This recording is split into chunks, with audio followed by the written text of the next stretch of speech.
Hello everyone, আজ আমরা start করতে চলেছি চ্যাপ্টার নাম্বার 10 এনসিইআরটি বায়োলজি সিরিজের, যেখানে আমরা পড়ব cell cycle and cell division. যদি আমরা ডিসকাস করি cell cycle and cell division সম্পর্কে, আমাদেরকে ফার্স্টেই রিমাইন্ড করতে হয় আমরা সেল চ্যাপ্টারে পড়েছি রুডলফ ভিরচাও এর নাম, যিনি 1856-এ একটা স্টেটমেন্ট দিয়েছিলেন, আর এই স্টেটমেন্টটা ছিল অমনিস সেলুলা ই সেলুলা, যার মানে আমরা সবাই জানি যে every cell or each cell arises from the pre-existing one। তার মানে কি, প্রত্যেকটা সেল তার প্রি এক্সিস্টিং কোনো সেল থেকে কিন্তু তৈরি হয়েছে। তাহলে প্রি এক্সিস্টিং সেল থেকে কিভাবে তৈরি হলো, তার অ্যান্সার হচ্ছে বাই ডিভাইডিং দ্য সেল। এবং আমরা জানি যে প্রত্যেকটা লিভিং অর্গানিজম, আমরা ফার্স্ট চ্যাপ্টার লিভিং ওয়ার্ল্ড চ্যাপ্টারে পড়েছি যে every living organism grows buy cell division. তাহলে গ্রোথ হতে গেলেও কিন্তু সেক্ষেত্রে আমাকে সেল ডিভিশন হতে হবে। তাহলে সেল ডিভিশন কিন্তু একটা ইম্পর্টেন্ট পার্ট, এবং আমরা জানি কোশ্চেন আসার দিক থেকেও সেল ডিভিশন কিন্তু একটা ইম্পর্টেন্ট পার্ট, যেখান থেকে অনেক কোশ্চেন আমাদের কিন্তু আসে। এর অ্যাভারেজ ওয়েটেজ যদি আমরা বলি, তাহলে 3 to 4 কোশ্চেন্স কিন্তু প্রত্যেক বছরে নিটের পেপারে এসে থাকে। এছাড়াও বোর্ডসের জন্য যদি আমরা বলি, তাহলে সেল ডিভিশন চ্যাপ্টার কিন্তু একটা ইম্পর্টেন্ট চ্যাপ্টার, যেখান থেকে কিন্তু লং শর্ট বহু রকমের কোশ্চেন কিন্তু এখান থেকে হতে পারে। তো চলো আমরা এবার ডিসকাস করি cell cycle and cell division সম্পর্কে, যেখানে আমরা আজকের দিনে ফার্স্ট ডিসকাস করব হোয়াট ইজ সেল সাইকেল, এবং সেল সাইকেল সম্পর্কে আমরা কমপ্লিটলি ডিসকাস করব। এখানে আমি দেখিয়েছি যে সেল সাইকেল, এই সেল সাইকেল কী জিনিস। যদি আমরা দেখি, একটা সেল ডিভাইড হওয়ার পর একটা নিউ সেল ফরমেশন হলো। এই যে নিউলি ডিভাইডেড সেল আসলো, সেই সেলটা কী করবে, সেল গ্রো করবে, এবং গ্রো করার পর সে কী করবে, ডিএনএ রেপ্লিকেশন করবে বা জিনোম ডুপ্লিকেশন করবে। করার পর সে ফার্দার কী করবে, সেল ডিভিশন করবে, এবং ডিভিশনের মাধ্যমে সে নতুন সেল ফরমেশন করবে। এভাবে কন্টিনিউয়াসলি একটা নিউ সেল ফরমেশন হওয়ার পর সে সাইটোপ্লাজমিক গ্রোথ বা সেল গ্রোথ কমপ্লিট করবে, এবং সেখান থেকে সে ডিএনএ বা জিনোম রেপ্লিকেশন করবে। তারপর সেখান থেকে কিন্তু সে নতুন সেল ফরমেশন করবে বাই ডিভাইডিং। ওকে, এখন কোশ্চেন হচ্ছে সেল গ্রোথ কী। যদি আমরা সেল গ্রোথের কথা বলি, তাহলে এখানে সেল গ্রোথ মেইনলি সাইটোপ্লাজমিক গ্রোথকে ডিনোট করা হয়। আর এই সাইটোপ্লাজমিক গ্রোথ কি, সাইটোপ্লাজমিক গ্রোথ আমরা যদি দেখি, তাহলে সেখানে আমরা দেখতে পাবো এমআরএনএ সিনথেসিস, প্রোটিন সিনথেসিস এবং এনজাইম সিনথেসিস, এই তিনটে হচ্ছে মেজর ইভেন্ট। এছাড়াও আমরা আদার্স যে সেল অর্গানেলিস থাকে, সেই সেল অর্গানেলিসগুলোর ডুপ্লিকেশনও কিন্তু এই সাইটোপ্লাজমিক গ্রোথের মধ্যে ডিসকাস করতে পারি। এই যে সাইটোপ্লাজমিক গ্রোথ হওয়ার কারণে এমন কি ঘটনা ঘটছে যার কারণে সেল ডিভিশন হচ্ছে। আমরা যদি সেলের কম্পোনেন্টগুলোকে রিমাইন্ড করি, তাহলে আমরা দেখতে পাবো বাইরে সেল কোটিং থাকে, যেখানে সেল ওয়াল, সেল মেমব্রেন, এই দুটো হচ্ছে ইম্পর্টেন্ট পার্ট। এবং সেলের ভিতরে যদি আমরা দেখি, তাহলে কি হচ্ছে, সাইটোপ্লাজম আর নিউক্লিয়াস, এই দুটো হচ্ছে মেজর কম্পোনেন্ট। তো এই যে সাইটোপ্লাজম এবং নিউক্লিয়াস যে দুটো কম্পোনেন্ট আছে, সেই সাইটোপ্লাজমের যদি গ্রোথ হয়, তাহলে কি হচ্ছে, নিউক্লিয় সাইটোপ্লাজমিক রেশিও কী হয়ে যাবে, ডিক্রিজ হয়ে যাবে। এটাকে এনপি রেশিও বা নিউক্লিয় প্রোটোপ্লাজমিক রেশিও বলা হয়ে থাকে। যখনই কোনো একটা সেলের ক্ষেত্রে এই এনপি রেশিও ডিক্রিজ হয়ে যায়, তখনই কী হচ্ছে, সেটা ট্রিগার হিসেবে কাজ করে কিসের জন্য, সেল ডিভিশনের জন্য। ওই জন্যই কিন্তু আমাদের সেল ডিভাইড হয়ে থাকে। ওকে, তো চলো আমাদের এনসিইআরটি এ সম্পর্কে কী বলছে আমরা একবার কুইক দেখে নিই। ইন্ট্রোডাকশন প্যারাতে এনসিইআরটি বলছে যে গ্রোথ অ্যান্ড রিপ্রোডাকশন হলো সেলের দুটো ক্যারেক্টারিস্টিক, যেটা আমরা ফার্স্ট চ্যাপ্টারে লিভিং ওয়ার্ল্ডে পড়ে এসেছিলাম, যে লিভিং অর্গানিজম হতে গেলে তার মধ্যে সেল গ্রোথ এবং রিপ্রোডাকশন কিন্তু দেখা যেতে হবে। এখন আমরা দেখতে পাচ্ছি যে প্রত্যেকটা সেল রিপ্রোডিউস করে, এবং সেটা কি হচ্ছে, দুটো সেলে ডিভাইড হয়। তো এই যে দুটো সেলে ডিভাইড হচ্ছে, সেটা কিন্তু কন্টিনিউয়াস প্রসেস, মানে একটা প্যারেন্টাল সেল থেকে যখন দুটো সেল তৈরি হবে, সেই দুটো সেল প্রত্যেকেই কিন্তু সেল ডিভিশন করে আবার দুটো দুটো করে সেল কিন্তু ফরমেশন করবে। এটা একটা কন্টিনিউয়াস প্রসেস। ওকে, তো চলো দেখি সেল সাইকেলের মধ্যে কী কী ইভেন্ট দেখা যাচ্ছে। কি বলছে এনসিইআরটি, বলছে during cell division DNA replication এবং সেল গ্রোথ, এই দুটো হচ্ছে ইম্পর্টেন্ট ফেজ, যে দুটো কিন্তু কন্টিনিউয়াসলি আমরা দেখতে পাই। নেক্সট কী বলছে, সেল ডিভিশন, ডিএনএ রেপ্লিকেশন এবং সেল গ্রোথ, এই যে তিনটে ইভেন্ট, এই তিনটে ইভেন্ট কিন্তু একটা কোঅর্ডিনেটেড ওয়েতে কমপ্লিট হওয়া দরকার, যাতে করে সেখানে কী হচ্ছে, একটা কারেক্ট ডিভিশন কমপ্লিট হয়, এবং সেই কারেক্ট ডিভিশনের পর যে প্রোজেনি সেল ফরমেশন হচ্ছে, সেই প্রোজেনি সেলে যেন জিনোম ইনট্যাক্ট অবস্থায় থাকে। ওকে, কারণ জিনোম যদি চেঞ্জ হয়ে যায়, তাহলে মিউটেশন ঘটে যাবে। আর মিউটেশন ঘটলে সেটা কিন্তু অ্যাকচুয়াল ন্যাচারাল সেল থাকলো না, সেটা কিন্তু আইদার ক্যান্সার সেলে কনভার্ট হবে অথবা ডেড সেলে কনভার্ট হয়ে যাবে, সেই সেলটা অ্যাপোপ্টোসিস প্রসেসে ডেথ হয়ে যাবে। তো এই দুটোকে এনশিওর করার জন্যই কিন্তু কোঅর্ডিনেটেড ওয়েতে সেল ডিভিশন, ডিএনএ রেপ্লিকেশন এবং সেল গ্রোথ কমপ্লিট হওয়া জরুরি। নেক্সট আমরা যদি দেখি যে একটা সেল ডিভিশনের সময় কী কী কনসিকুয়েন্স দেখা যেতে পারে, সেখানে আমরা দেখতে পাবো সেল ডুপ্লিকেট করবে কাকে, জিনোমকে, এবং সেখানে কী করবে আদার্স যে কনস্টিটিউয়েন্টসগুলো থাকে সেলের সেগুলোকে তারা সিনথেসাইজ করবে, এবং ফাইনালি তারা ইকুয়ালি সেল দুটোকে ডিভাইড করে দুটো ডটার সেল ফরমেশন করবে। আর এই প্রসেসকেই আমরা বলে থাকি সেল সাইকেল। এখানে আমরা যে বললাম যে সেল গ্রোথ, এই যে সেল গ্রোথ এটা একটা কন্টিনিউয়াস প্রসেস এবং এটা সাইটোপ্লাজমিক গ্রোথ বা সাইটোপ্লাজমিক ইনক্রিজকেই কিন্তু ডিনোট করে থাকে, যেটা আমি ফার্স্টেই ডিসকাস করেছি যে অ্যাকচুয়ালি সেল গ্রোথ কি, সাইটোপ্লাজমিক গ্রোথ, আর যেটা একটা কন্টিনিউয়াস প্রসেস। কন্টিনিউয়াস প্রসেস মানে throughout the cell cycle, cell সাইকেলে যে কোনো ফেজেই থাকুক না কেন একটা সেল, সে কিন্তু তার গ্রোথকে, সাইটোপ্লাজমিক গ্রোথকে কখনো থামিয়ে রাখে না, সে কিন্তু কন্টিনিউয়াসলি গ্রো করতে থাকে। ওকে, নাও আমরা দেখতে পাচ্ছি ডিএনএ সিনথেসিস। তাহলে সেল গ্রোথের পাশাপাশি আরেকটা ইভেন্ট হচ্ছে ডিএনএ সিনথেসিস। এই ডিএনএ সিনথেসিস কিন্তু কোনো কন্টিনিউয়াস প্রসেস নয়, বিকজ এটা অনলি ওয়ান্স, একটা সেলের সেল সাইকেলে only once at a time এই ডিএনএ সিনথেসিস কিন্তু দেখা যায়। এই যে ডিএনএ সিনথেসিসের মাধ্যমে কী করছে, এই রেপ্লিকেশনের মাধ্যমে যা জিনোমকে ডুপ্লিকেট করছে। আর এই জিনোমকে ডুপ্লিকেট কোন ফেজে করে থাকে আমরা জানি, ইন্টারফেজের এস ফেজে কিন্তু এই জিনোম ডুপ্লিকেশন দেখা যায়। ওকে, নেক্সট কি বলছে, এবার শুধু ডিএনএ সিনথেসিস করে আমরা রেপ্লিকেশনের মাধ্যমে জিনোমকে যে কপি করলাম তাই কিন্তু নয়, তার সঙ্গে তার কিন্তু ওয়েল ডিস্ট্রিবিউশন হওয়া জরুরি, তার কিন্তু ওয়েল ডিস্ট্রিবিউশন হওয়া জরুরি। আর এই যে ওয়েল ডিস্ট্রিবিউশন হওয়া, এটা একটা কমপ্লেক্স সিরিজ অফ ইভেন্টসের মাধ্যমে কমপ্লিট হয়ে থাকে, যেটা আমরা এম ফেজে দেখতে পেয়ে থাকি। এই সমস্ত ঘটনা কিন্তু জেনেটিক কন্ট্রোলের আন্ডারে কমপ্লিট হয়ে থাকে। ওকে, তো আমরা যেটা পড়লাম সেটাকে এখানে সামারাইজ যদি করি, আমরা পড়লাম সেল ডিভিশন, আর সেলের মেজর কম্পোনেন্ট আমরা জানি সাইটোপ্লাজম অ্যান্ড নিউক্লিয়াস। তাহলে সাইটোপ্লাজমেরও ডিভাইড হতে হবে এবং নিউক্লিয়াসেরও ডিভাইড হতে হবে। তাহলে নিউক্লিয়ার ডিভিশন যেটা, সেটাকে বলা হয় ক্যারিওকাইনেসিস, আর সাইটোপ্লাজমিক ডিভিশনকে বলা হয় সাইটোকাইনেসিস। এই যে ক্যারিওকাইনেসিস অর্থাৎ নিউক্লিয়ার ডিভিশন, এর মধ্যে আমরা দুটো ইভেন্টকে দেখতে পাবো, একটা হচ্ছে সাইটোপ্লাজমিক গ্রোথ, আরেকটা হচ্ছে ডিএনএ রেপ্লিকেশন। তাহলে সাইটোপ্লাজমিক গ্রোথ নিউক্লিয়ার ডিভিশনের আন্ডারে, বাট সাইটোপ্লাজমিক ডিভিশন সাইটোকাইনেসিসের আন্ডারে। ওকে, চলো আমরা ডিসকাস করি যে types of cell division. Cell division কত রকমের হয়, কী কী টাইপস অফ সেল ডিভিশন যদি আমরা দেখি, তাহলে আমরা দেখতে পাবো 3 টাইপস অফ সেল ডিভিশন দেখা যায়। বাট আমাদের NCERT only 2 types of cell ডিভিশনকে ডিসকাস করেছে, বিকজ এনসিআরটিতে ইউক্যারিওটিক সেলের সেল ডিভিশনকে ডিসকাস করা হয়েছে। বাট আমি এখানে অ্যামাইটোসিস সেল ডিভিশনকেও ইনক্লুড করে দিয়েছি, যেটা প্রোক্যারিওটসদের ক্ষেত্রে দেখা যায়। তাহলে প্রোক্যারিওটসদের ক্ষেত্রে সেল ডিভিশন কিন্তু মাইটোসিস ডিভিশন নয়, সেটা অ্যামাইটোসিস সেল ডিভিশন। আর ইউক্যারিওটিকদের ক্ষেত্রে সোমাটিক সেল, সেখানে মাইটোসিস সেল ডিভিশন দেখা যায়, আর গ্যামেট মাদার সেল, সেখানে আমরা মিওসিস সেল ডিভিশন দেখতে পাই। এবার আমরা দেখি মাইটোসিস আর মিওসিসে কী কী ডিফারেন্স দেখা যেতে পারে। সেখানে ইনিশিয়াল মেইন যে ডিফারেন্স, সেটা হচ্ছে মাইটোসিসের ক্ষেত্রে ক্রোমোজোম নাম্বার ডিপ্লয়েড থেকে ডিপ্লয়েড অথবা হ্যাপ্লয়েড থেকে হ্যাপ্লয়েড হয়, অর্থাৎ ইকুয়াল ডিভিশন দেখা যায়। বাট ইন কেস অফ মিওসিসের ক্ষেত্রে আমরা দেখতে পাই যে ইনিশিয়ালি ডিপ্লয়েড সেল থেকে হ্যাপ্লয়েড সেল ফাইনালি ফরমেশন হয়। তাহলে ডিপ্লয়েড সেল থেকে হ্যাপ্লয়েড সেল ফরমেশন হলে সেটাকে আমরা কি বলবো, মিওসিস।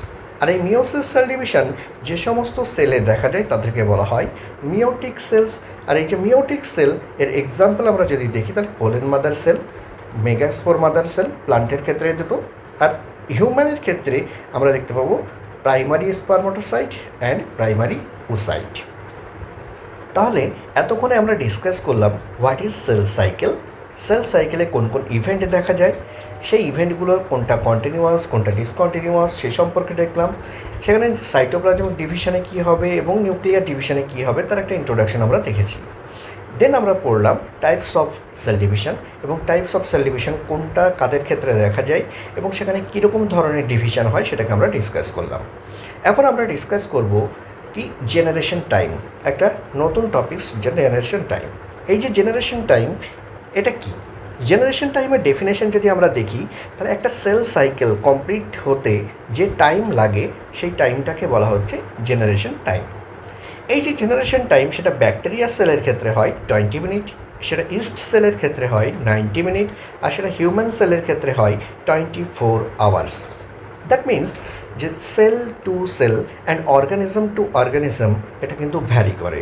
আমাদের এনসিইআরটি সেটাই বলছে শুরুতে যে একটা টিপিক্যাল ইউক্যারিওটিক সেল যদি আমরা চুজ করি সেটাকে হিউম্যান সেল, যেটাকে কালচার করি, তো আমরা দেখতে পাবো একটা সেল ডিভাইড হতে 24 আওয়ার্স টাইম লাগে। আর এই যে টাইমটা সেটা কি হচ্ছে সেল টু সেল ভ্যারি করে এবং অর্গানিজম টু অর্গানিজম কিন্তু ভ্যারি করে।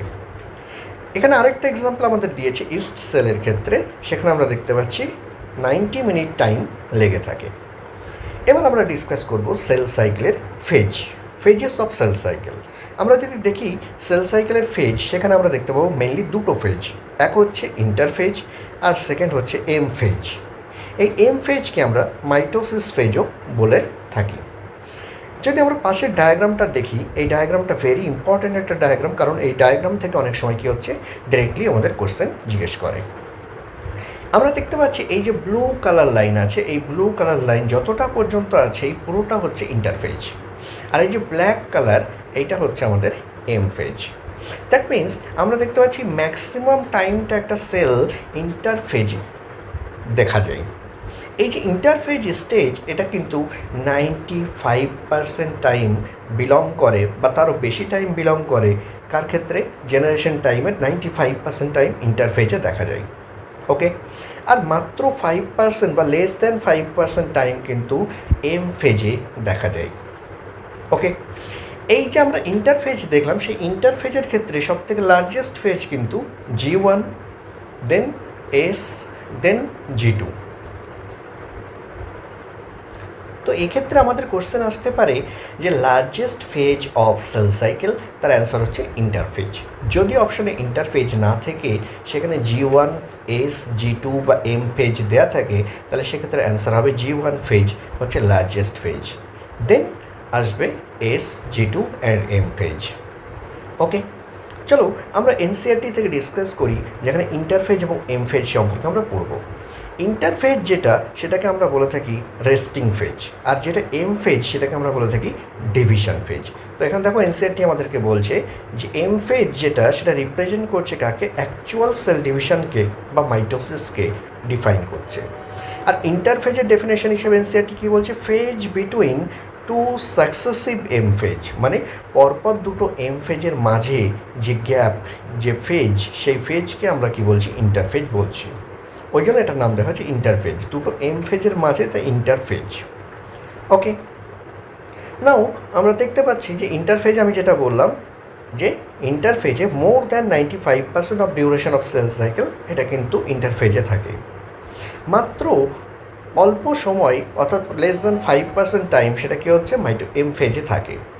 এই এম ফেজ এটা স্টার্ট হয় নিউক্লিয়ার ডিভিশন দিয়ে, যে নিউক্লিয়ার ডিভিশনে কি হয় না সেপারেশন অফ ডটার ক্রোমোজোম, অর্থাৎ কী হচ্ছে আমরা দেখতে পেলাম যে ডিএনএ রেপ্লিকেশনের মাধ্যমে ডিএনএর অ্যামাউন্ট বাড়লো, জিনোম ডুপ্লিকেশন হলো। এই যে জিনোম ডুপ্লিকেট হয়েছে সেই জিনোমের যে ডটার ক্রোমোজোম আছে তাদের সেপারেশন যে ফেজে দেখা যাবে সেটাকে বলা হচ্ছে ক্যারিওকাইনেসিস। আফটার ক্যারিওকাইনেসিস এটা এন্ড হবে সাইটোকাইনেসিস দিয়ে, যে সাইটোকাইনেসিসে কী হবে? ডিভিশন অফ সাইটোপ্লাজম ডিভাইড হবে। তাহলে ইন্টারফেজকে আমরা রেস্টিং ফেজও বলতে পারি, কিন্তু এর মানে এই নয় যে সেটা মেটাবলিক্যালি ইনঅ্যাক্টিভ। এটা রেস্টিং ফেজ হলেও এটা কিন্তু মেটাবলিক্যালি অ্যাক্টিভ, এবং এখানে কিন্তু সেল প্রিপেয়ার হয়। কিসের জন্য প্রিপেয়ার হচ্ছে? না সেল গ্রোথ এবং ডিএনএ রেপ্লিকেশনের মাধ্যমে সে সেলকে রেডি করছে ডিভিশনের জন্য। ওকে, আমরা যদি দেখি এই যে ইন্টারফেজ সেটা ফার্দার 3টে ফেজে ডিভাইডেড থাকে, G1 phase, S phase and G2 phase. G1 ফেজের ফুল ফর্ম হচ্ছে gap 1 or growth 1 phase, S ফেজের ফুল ফর্ম হচ্ছে সিনথেসিস ফেজ, অ্যান্ড G2 ফেজের ফুল ফর্ম হচ্ছে gap 2 phase or growth 2 phase. এখন আমরা দেখব কোন ফেজে কী কী ইম্পর্টেন্ট ইভেন্ট দেখা যায়। সেক্ষেত্রে আমরা G1 ফেজের গল্প যদি দেখি তাহলে এটা আমরা দেখতে পাচ্ছি interval between mitosis and initiation of DNA replication. তাহলে একটা মাইটোসিস কমপ্লিট হওয়ার পর নেক্সট যে ডিএনএ রেপ্লিকেশন স্টার্ট হচ্ছে এর মাঝে যে পিরিয়ড, যে ইন্টারভাল, সেটাকে আমরা বলে থাকি G1 ফেজ। এই G1 ফেজে এই সেলটা কি হচ্ছে মেটাবলিক্যালি অ্যাক্টিভ থাকে, সো সেখানে মেটাবলিক রিয়াকশনস দেখা যাবে। আর কি হচ্ছে continuously grow but does not replicate it's DNA. তাহলে এখানে কিন্তু মেটাবলিক্যালি অ্যাক্টিভ, এটা কিন্তু গ্রো করছে বাট ডিএনএ রেপ্লিকেশন কিন্তু হচ্ছে না। তাহলে ডিএনএ রেপ্লিকেশন কোথায় হচ্ছে? এস ফেজে। আমরা যদি দেখি এস ফেজ, এই এস ফেজে কি হচ্ছে ডিএনএ সিনথেসিস এবং রেপ্লিকেশন দেখা যায়। এই ডিএনএ রেপ্লিকেশন হওয়ার কারণে অ্যামাউন্ট অফ ডিএনএ ডাবল হয়ে যায় একটা সেলের মধ্যে। আর কি হচ্ছে এর ইনিশিয়াল অ্যামাউন্টকে যদি আমরা 2C দিয়ে ডিনোট করে থাকি তাহলে আফটার এস ফেজ এটাকে আমরা 4C দেখতে পাবো। নেক্সট কি বলছে যে এখানে এই সময় ডিএনএ ডুপ্লিকেট হলেও, ডিএনএর অ্যামাউন্ট ডাবল হলেও নাম্বার অফ ক্রোমোজোমের কিন্তু কোনো চেঞ্জ আসে না। অর্থাৎ যদি এখানে diploid number of chromosome present থেকে থাকে G1 ফেজে, তাহলে আফটার এস ফেজ সেটা কিন্তু diploid number of chromosome present থাকবে, সেখানে কিন্তু ক্রোমোজোম নাম্বার কোনো রকম ইনক্রিজ বা ডিক্রিজ হবে না। ওকে, নেক্সট এবার আমরা দেখব G2 ফেজের গল্প। কিন্তু G2 ফেজে যাওয়ার আগে আমরা প্লান্ট সেল আর অ্যানিম্যাল সেলের ক্ষেত্রে এখানে একটা ডিফারেন্স দেখতে পাই। কোথায়? এস ফেজে। এস ফেজে প্লান্ট সেলে অনলি ডিএনএ রেপ্লিকেশনই হয়, কিন্তু এই সময় অ্যানিম্যাল সেলের ক্ষেত্রে আমরা জানি একটা স্পেশাল স্ট্রাকচার যেটা প্লান্ট সেলে পাওয়া যায় না, যেটাকে আমরা বলে থাকি সেন্ট্রিওল বা সেন্ট্রোজোম। এই যে সেন্ট্রিওল বা সেন্ট্রোজোম এটাও কিন্তু তার নাম্বারকে ডুপ্লিকেট করে থাকে। ওকে, তো আরেকটা ইভেন্ট কি আমরা দেখতে পাই এস ফেজে, যেটা আমাদের এনসিইআরটিতে দিয়ে দেয়নি, সেটা হচ্ছে হিস্টোন প্রোটিন সিনথেসিস। ওকে, আমরা জানি ক্রোমোজোম ফরমেশনের জন্য আমাদের ডিএনএ এবং হিস্টোন প্রোটিনের দরকার হয়। তো এই হিস্টোন প্রোটিন যেটা, সেই হিস্টোন প্রোটিন কিন্তু আমাদের এই এস ফেজেই সিনথেসিস হয়ে থাকে। ওকে, এবার চলে আসো G2 ফেজে। G2 ফেজ যেটা আছে সেই ফেজে আমরা কি দেখতে পাবো? প্রোটিন সিনথেসিস অ্যান্ড তার সঙ্গে আমরা কিন্তু আরএনএ সিনথেসিস বা সেল গ্রোথকে আমরা কিন্তু দেখতে পাবো। কেন? আমরা জানি ডিএনএ রেপ্লিকেশন হওয়ার পর সেখানে কী হচ্ছে, ডিএনএ থেকে আরএনএ তৈরি হবে, যেটাকে আমরা ট্রান্সক্রিপশন বলে থাকি। আর আরএনএ থেকে প্রোটিন তৈরি হওয়ার যে ঘটনা সেটাকে ট্রান্সলেশন বলা হয়। তাহলে যখন ডিএনএ রেপ্লিকেশন কমপ্লিট হলো আমাদের এস ফেজে, তারপরে কী হবে, সেখানে আরএনএ সিনথেসিস এবং প্রোটিন সিনথেসিস হবে, যার মাধ্যমে একটা সেল গ্রো করবে এবং সেল গ্রো করলে তবে সেল ডিভিশনের দিকে এগোবে।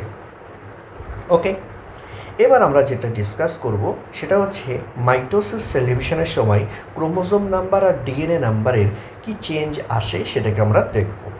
তো সেক্ষেত্রে আমি 4টে ফেজকে এখানে লিখেছি, G1, S, G2 and M phase cell ডিভিশনের ক্ষেত্রে। আর ক্রোমোজোম এবং ডিএনএর অ্যামাউন্টকে আমি দেখিয়েছি, যেখানে আমরা ক্রোমোজোমের অ্যামাউন্টকে একটা নর্মাল ডিপ্লয়েড সেলের ক্ষেত্রে দেখিয়েছি 2N, এবং নর্মাল ডিপ্লয়েড সেলে ডিএনএর অ্যামাউন্টকে আমি দেখিয়েছি 2C দিয়ে।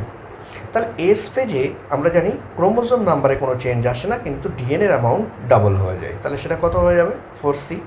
এবং এস ফেজের পরে আমরা দেখতে পাবো ক্রোমোজোম নাম্বারে কোনো চেঞ্জ আসছে না, কিন্তু আমাদের G2 ফেজে কিন্তু 4C থেকে যাচ্ছে আমাদের ডিএনএ। এরপর এম ফেজে আমরা দেখতে পাবো এই ডিপ্লয়েড ক্রোমোজোম, প্রোফেজে আমরা জানি ক্রোমোজোম ফরমেশন হয়, এবং মেটাফেজে সেই ক্রোমোজোমগুলো কি হচ্ছে অ্যালাইন্ড হয় ইকুয়েটারে। অ্যান্ড আফটার অ্যানাফেজ আমরা দেখতে পাই ক্রোমোজোম ডিভাইড হয়ে যায়, এবং ডিভাইড হয়ে গিয়ে দুটো পোলের দিকে মুভ করতে থাকে। এবং টেলোফেজে আমরা দেখতে পাবো সেটা দুটো পোলে দুটো নিউক্লিয়াস ফরমেশন করে, এবং প্রতিটা নিউক্লিয়াসেই 2N নাম্বার অফ ডিএনএ কিন্তু এই ক্রোমোজোম কিন্তু প্রেজেন্ট থেকে থাকে। তাহলে এই যে 2N মিলে 4N ফরমেশন হলো, এবং সাইটোকাইনেসিস কমপ্লিট হলে সেটা আবার ফার্দার 2N ফিরে চলে আসলো। তো ওই জন্য আমরা 2N 4N 2N দেখিয়েছি।